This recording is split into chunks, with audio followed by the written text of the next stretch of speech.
नमस्कार मित्रों, राधे राधे, जय श्री कृष्ण।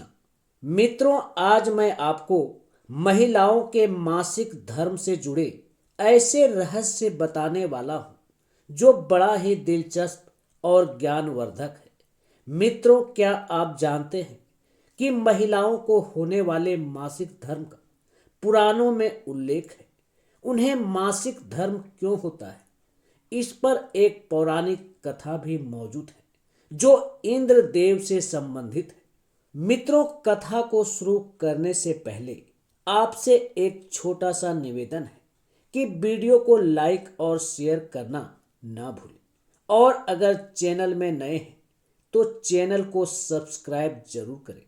मित्रों, भागवत पुराण में वर्णित एक कथा के अनुसार एक बार बृहस्पति, जो देवताओं के गुरु थे, वे इंद्रदेव से काफी नाराज हो गए। इसके चलते असुरों ने देवलोक पर आक्रमण कर दिया और इंद्र को अपनी गद्दी छोड़कर भागना पड़ा।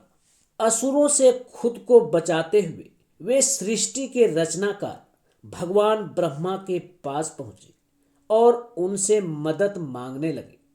तब ब्रह्मा जी ने उन्हें बताया कि उन्हें एक ब्रह्म ज्ञानी की सेवा करनी चाहिए।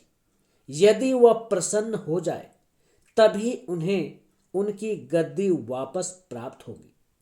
आज्ञा अनुसार इंद्रदेव एक ब्रह्म ज्ञानी की सेवा में लग गए, लेकिन वे इस बात से अनजान थे कि उस ज्ञानी की माता एक असुर थी। इसलिए उसके मन में असुरों के लिए एक विशेष स्थान था। इंद्रदेव द्वारा अर्पित की गई सारी हवन की सामग्री जो देवताओं को चढ़ाई जाती है, वह ज्ञानी उसे असुरों को चढ़ा रहा था।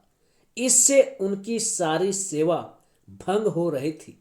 जब इंद्रदेव को ये सब पता लगा तो वे बेहद क्रोधित हो गए और उस ब्रह्म ज्ञानी की हत्या कर डाली।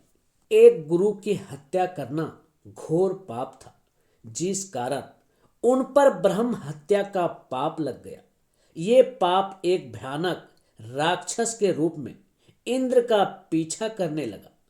किसी तरह इंद्र ने खुद को एक फूल के अंदर छुपाया और 1 लाख वर्ष तक भगवान विष्णु की तपस्या की।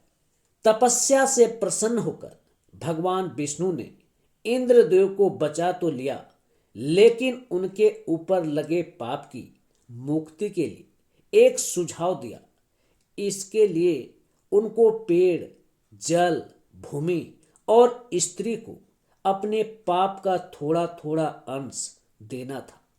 इंद्र के आग्रह पर सब राजी तो हो गए, लेकिन उन्होंने बदले में इंद्रदेव से उन्हें एक वरदान देने को कहा।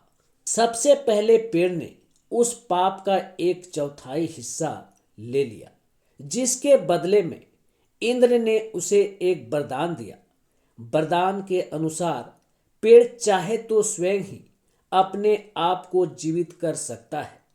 इसके बाद जल को पाप का हिस्सा देने पर इंद्रदेव ने उसे अन्य वस्तुओं को पवित्र करने की शक्ति प्रदान की।